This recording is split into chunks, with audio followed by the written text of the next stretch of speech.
What's good, you guys? It's me, your girl, Miss Nick, aka Nikki30263. Excuse what's going on with my hair. Tonight is my wash night, so I have some deep conditioner on my hair right now, and I have it under a little baggie. I'm using the argan oil deep conditioner, and that's another reason why I'm using my webcam, because I'm trying to get some other stuff done and out of the way. But anyway, I think in my last video I said that I would tell you guys what I learned and what I basically learned in hair school, and then I'm gonna answer some of the questions that were underneath my last video. What I learned in hair school was basically the basics,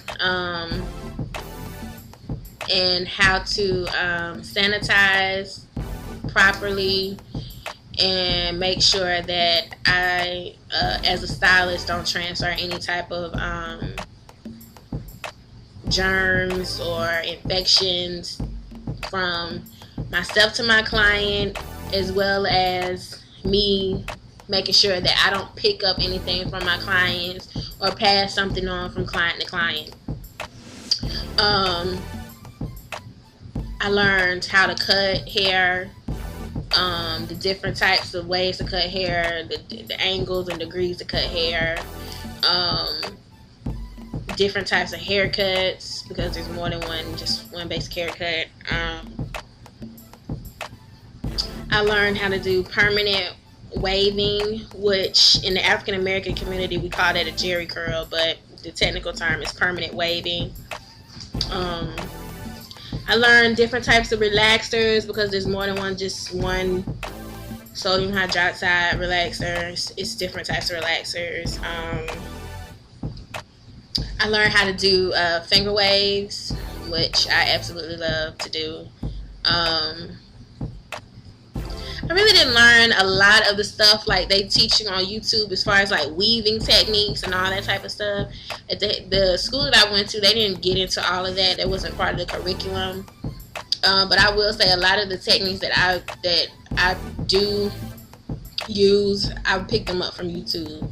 So shouts out to all the YouTubers that come on here and do their hair videos, to help others learn how to do these different techniques. And I'm still learning some things. Like every day I see a different video and it's like, wow, oh my god, like every day is something different.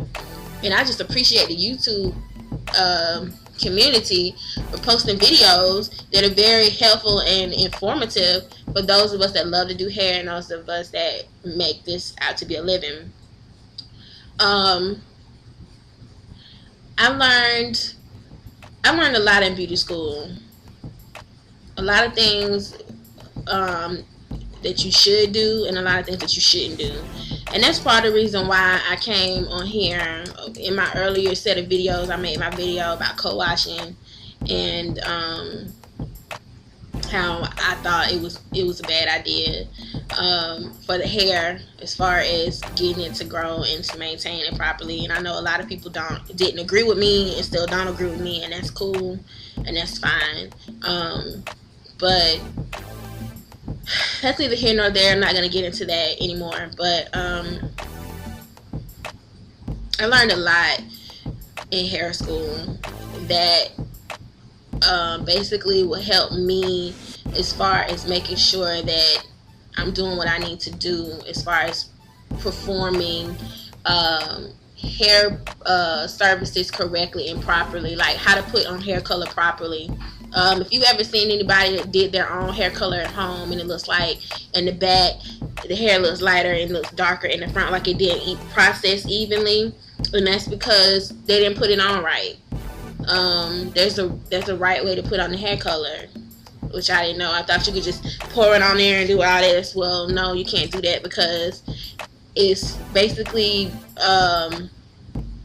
processing according to your body heat. So I learned the right way to put on hair color. I already knew how to do relaxer, so doing a relaxer was a refresher course. The one thing that I did not know how to do was the virgin relaxer, how to apply the virgin relaxer. So that was something new that I learned. All these technical terms and what's the right thing to say, what's the wrong thing to say. So basically, hair school prepared me to take my state board. Technically, I did not have to go to hair school because I was in the hair salon around my mother for so long. I could have just went in and said I had my apprenticeship hours. I could have applied for my apprenticeship papers and went in for my apprenticeship hours, but there were a lot of things that I learned in hair school that I did not know from working in a salon. And because hair school prepares you for your state board exam, meaning you go in and everything you do in hair school, you have to go in and perform it for your state board exam. And it may be different from state to state. That's the major plus, was that it prepared me for my state board exam. So what am I doing right now? What I'm doing right now is I'm working on my MBA in business. So I'm working on my master's in business because I want to own my own hair salon. And I felt that it was necessary for me to do that because it'll help me better understand not only the business portion of the business world, how markets work and that sort of thing, but it also helped me be a better businesswoman. Because in my opinion, it's more to owning your own. It's more to running a salon besides having a salon chair, shampoo bowl, and a dryer and knowing how to do hair. It's more to it. It's a lot of legal stuff in it that a lot of people don't know, that they don't even bother to get into. And then having a business mind, it'll also help you to know, okay, well, I'm doing this right now and it's helping me with my business. My business is moving, it's growing, it's prospering. But how can I make my business better?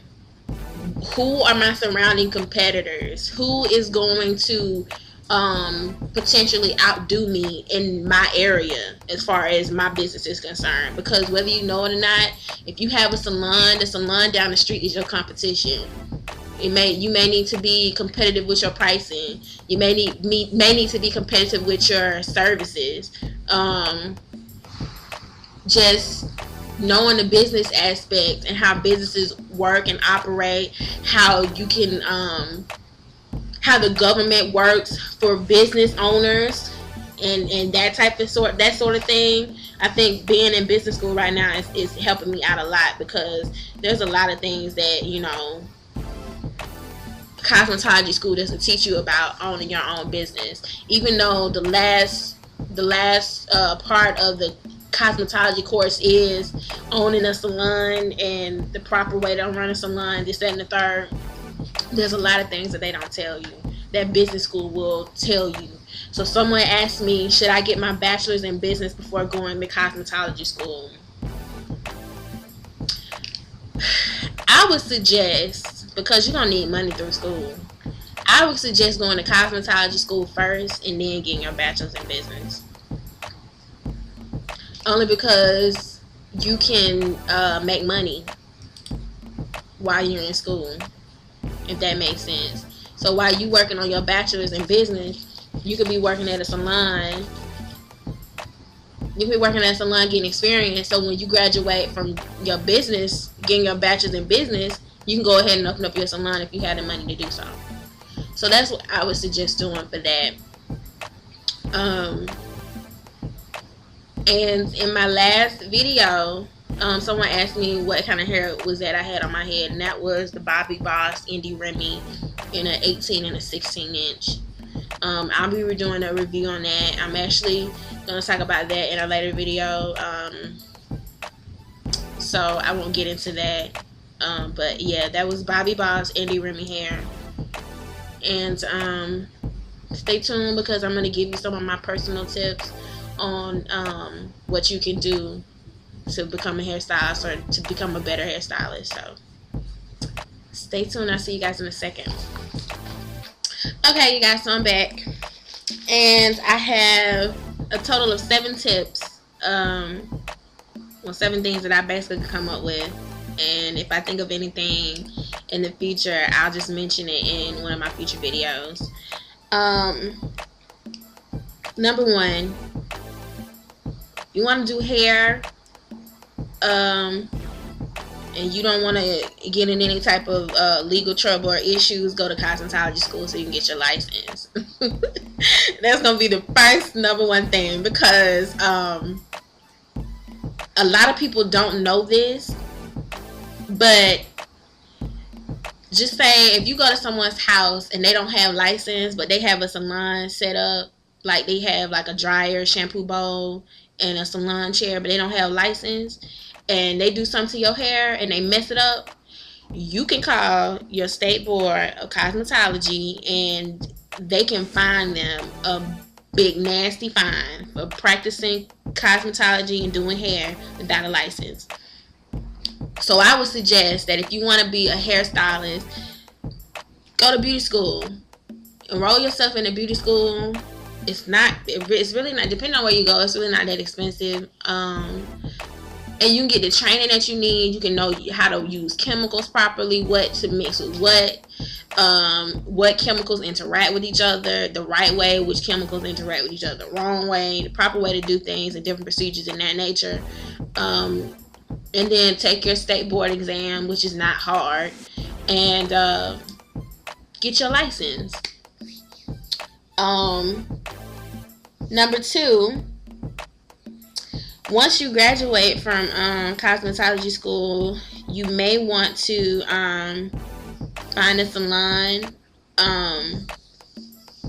that is willing to train you, do continuous training with you, meaning they're constantly holding classes and seminars for their new hairstylists so that they can be up to par with the rest of the team. A lot of salons are looking for those stylists that already have a clientele. So if you start out doing hair like I did in high school, college, and you start to build up a clientele of people, then when you graduate from hair school, because those same people can come to the hair school to help you get your hours, and then once you graduate from hair school, you can say, I have a clientele already, and those people can start coming to the salon. Plain and simple. Number 3, for those of you that are still in high school and you know that you want to pursue a career in being a hairstylist, I would suggest you finding a job in a hair salon. And you can do this by basically shadowing. Well, you can do this by, what you can do in a salon is shadow the head stylist, become an assistant, becoming a receptionist, assist the person that's doing nails. You can do all types of things. They have part-time jobs for people without a license that are willing to, learn the business. And that way you can get first-hand experience and learn a lot of different things, meet people, and learn different techniques and all types of things like that. You can even be a braider. You don't have to be licensed to be a braider. So it'll give you the experience that you need to work in a salon, as well as give you that continuously surrounding yourself in a salon and around people in the hair industry, so you'll know more. Number 4, I believe that's number 4. Practice. I can't say this enough. Practice. Practicing is what's going to make you better. You can buy the mannequin heads, not the foam mannequin heads, but they're actually look like human plastic mannequin heads and has hair. You can buy those from Sally's for under $100. I don't really know the base price because I got mine in a kit. And a lot of my mannequin heads, which I have several, they came from my mother. And so yeah, You can go to Stylist and get you a mannequin head with hair. You can practice braiding, twisting, styling, cutting, coloring, all types of stuff. That way you can get the experience that you need. Work on family and friends to build confidence. Like I said, throughout high school, I was doing my friend's hair for prom. I was doing my mother's hair. I was doing my sister's hair. I had even started doing my own hair. So I was able to build confidence. So when somebody's like, oh, can you do my hair for such and such? Oh, okay, yeah. I'm confident that I could do your hair. I can style your hair like you want it, and it's not going to fall out on the ground. And I'm most definitely sure you're going to like it. So work on family and friends to build confidence, and it'll also allow you to build your clientele. And then you can charge them however you feel to charge them. I wouldn't be charging them an arm and a leg and you're not licensed, because that wouldn't make any sense. Don't charge your family and friends. If you're going to charge them, don't charge them pricing that's going to be as if they're working in a salon. I mean, it'd just be pointless. Or if you're licensed. No hair maintenance. Basically, know the hair. Know how to maintain the hair. Know how to grow the hair. A lot of people have stereotyped stylists as all they want to do is style your hair and get your money. They don't care nothing about growing your hair, which is not necessarily true. So if you want to be a successful hairstylist and want to be able to maintain your customers' hair underneath their hair weaves, quick weaves or whatever, braids or whatnot, you got to know hair. You got to know how hair moves. You got to know what tools and utensils to use, what type of products to use. So that's why I can say I'm a product junkie, and my drawers are full of products, because not only am I trying products out on me, but as I'm trying them out on me, I know how they work. So when someone comes over and says, I want you to do my hair, I could be like, okay, her hair type is this, because I already know different hair types. Her hair seems dry, so let me use this shampoo. Or her hair seems brittle, let me use this shampoo. She needs, she has dandruff, so let me use this shampoo. So you got to know your products. You got to know your tools and utensils and how they work. And I think I stopped counting. Forgive me. But last but not least, you are your advertisement. You can't tell people that you do hair and your hair looks like a ragamuffin. Looks like you went to sleep standing on your head. You can't do that. You can't tell people that you do makeup and you never wear makeup, or your makeup looks bad. I've seen a lot of people that say they do makeup and their makeup looks like clown makeup. I'm just being for real. Invest in business cards, flyers, and network. I've been able to do some networking via my blog. Some people have discovered my blog, and I was able to go to some events, and I had my business cards, which I don't have them with me right now. I'll show you guys in my next video. But I had my business cards, and I was able to hand in my business card. And on my business card, it says that I specialize in hair weaves, hair maintenance, makeup, eyelash extensions, eyebrows. So it had my number, my blog site, and everything. So that way they're able to get in contact with me when they need it. And also, if you look the part, people are going to recognize, and they're going to ask you, dang girl, who did your hair? And if you do your own hair, that's a plus. But when they ask you, dang girl, who do your hair? You be like, oh, I did. Oh, so you do hair? Yeah, girl, I do hair. Oh, okay, well, give me your number so I can give you, okay, here's my business card. And if you don't have business card, just be like, here's my number, give me a call.